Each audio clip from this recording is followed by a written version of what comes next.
예방중심 개인정보관리체계 전환 계획을 개인정보보호위원장께서 보고해 주십시오. 죄송합니다. 순서가 바뀌었네요. 위기가구 지원을 위한 복지 안전매트 강화 방안을 먼저 하겠습니다. 보건복지부 장관님 보고해 주십시오.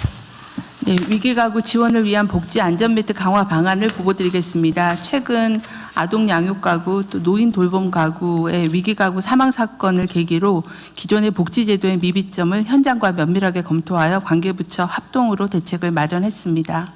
신청하지 않으면 제공하지 못하는 복지 신청주의에 대한 개선과 또 경제, 돌봄, 정서 위기에 대한 종합적인 지원 등 복지 안전 매트를 강화하도록 하겠습니다. 추진 방향과 과제입니다. 위기가구가 신청해야 지원하는 수동적 복지에서 선제적으로 복지 서비스를 제공하는 적극적 복지로 전환하고자 합니다. 주요 세부 과제입니다. 먼저 위기가구 발굴 시스템을 체계화하겠습니다. 조기에 발굴하고 정확도를 높이기 위해서 기존의 체납 정보뿐만 아니라 전기, 수도 사용량을 등의 생활위기 변수 정보를 활용하고 AI 발굴 모형의 정확도도 높이겠습니다. 특히 빅데이터 시스템을 통해서 반복 발굴된 가구 또 중첩돼서 발굴된 고위험 가구는 우선적으로 별도로 관리하도록 하겠습니다. 둘째, 복지급여의 신청주의를 개선하고 희망드림 꾸러미를 지원하겠습니다. 먼저 보편급여는 연령 등으로 자격 확인이 가능하므로 자동 지급으로 전환하겠습니다. 아동수당, 부모급여, 첫 만남 이용권은 출생 신고만 해도 지급하도록 하겠습니다. 선별급여의 경우에는 기존 수급자와 탈락자의 정보를 최대한 활용해서 별도 신청 없이 지원하겠습니다. 예를 들어 장애인 연금 수급자가 65세가 되면 기초연금을 신청한 것으로 간주하여 지급하겠습니다. 다음으로는 지급이 시급한 미성년자나 발달 장애인 등은 보호자의 동의가 없더라도 직권 신청할 수 있도록 법 개정을 추진하겠습니다. 법 개정 전까지는 적극 행정을 통해서 생계급여를 선제적으로 지급할 수 있도록 직권 신청 실효성 제고 방안을 4월 30일부터 시행 중에 있습니다. 위기가구의 방문 상담을 활성화하기 위해서 희망드림 꾸러미를 지원하겠습니다. 담당 공무원이 위기가구를 방문했을 때 접근 자체를 회피하는 사례가 많아서 어려움이 있다는 현장의 이야기입니다. 최초 방문 시에 희망을 드린다는 의미를 담아서 생활물품 세트를 지원하여 상담에 대한 수용성을 높이도록 하겠습니다. 셋째, 위기가구에 대한 소득, 돌봄, 심리지원을 강화하겠습니다. 정작 발굴에도 지원하지 못하는 상황을 최대한 방지하기 위해서 복지급여의 지원 기준을 유연하게 적용하겠습니다. 가장 많이 활용되는 긴급복지의 경우에는 위기 사유를 확대하고 기초생활 수급자로 선정할 때 적용되는 자동차의 재산 산정 기준도 완화하겠습니다. 아동 돌봄 부담을 경감하기 위해서 한부모나 조선 등 위기가구에 대한 서비스 지원을 확대하겠습니다. 특히 취약 아동이 포함된 위기가구에 대해서는 시군구의 아동과 복지 관련 부서에서 함께 지원 계획을 세우고 공동 관리하겠습니다.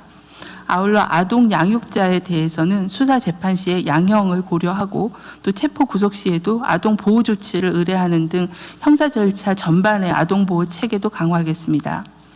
가족 내에서 노인을 돌보는 가족의 부담을 경감하기 위해서 단기 보호시설과 치매안심병원을 확충하고 돌봄 보호 가족에 대해서는 가족 휴가제를 활성화하겠습니다. 자살 예방을 위해서는 자살 시도자가 동의하지 않아도 자살 예방센터가 개입 조치할 수 있는 방안을 검토하겠습니다. 법 개정을 추진할 예정입니다. 넷째로는 현장 복지 공무원을 적극 지원하겠습니다. 일선 현장에서 선제적 적극적 행정이 실현될 수 있도록 읍면동의 복지 담당 인력을 단계적으로 증원하겠습니다. 또한 직권 신청 등을 통해 위기가구를 실질적으로 보호하고 지원한 공무원과 지자체에 대해서는 확실하게 보상하여 적극 행정 문화를 확립하도록 하겠습니다. 복지 업무 전반에 AI를 적극적으로 활용해서 효율성과 정확성, 편의성을 높이도록 하겠습니다. 이상 보고를 마치겠습니다. 네. 어쨌든 뭐 복지 정책이라고 하는 게 손이 많이 가는 일인데 신경을 많이 써주시고요. 아까 직권 신청 관련해서 법 개정을 추진한다 그랬는데 뭐 당연하게 맞는 일이긴 한데 제가 전에도 한번 얘기했지만 국가 법률 체계라고 하는 게 헌법, 법률, 시행령, 규칙, 뭐 조례 이렇게 돼 있지만 시행령으로 할 수 있는 일은 법률에 반하지 않는 범위 내에서 할 수 있다. 그다음에 국민의 권리를 직접적으로 침해하거나 국민에게 의무를 부과하는 경우에는 위임이 있어야 된다. 뭐 되겠지 이렇게 해석이 되는데 무슨 조사를 하거나 이런 것까지 다 일일이 그 법률로 규정을 하기 시작하면 이게 국가 행정을 할 수가 없어요. 유연하게 대응을 해야 되기 때문에 그게 원래 헌법 체제에서 예정하고 있는 거거든요. 그러니까 뭐든지 국회에 입법을 하는 입법해야 될 일이 너무 많아요. 국회에 그 법률 하나 통과하려고 그러면 무슨 별거 합의한 것까지 필리버스터링 한다 그러고 막 이러고 해가지고 일이 안 되는데 정말로 꼭 입법으로 해야 될 거는 입법으로 하고 그게 아니고 그 별로 논쟁거리 없는 것들은 시행령으로 하십시오.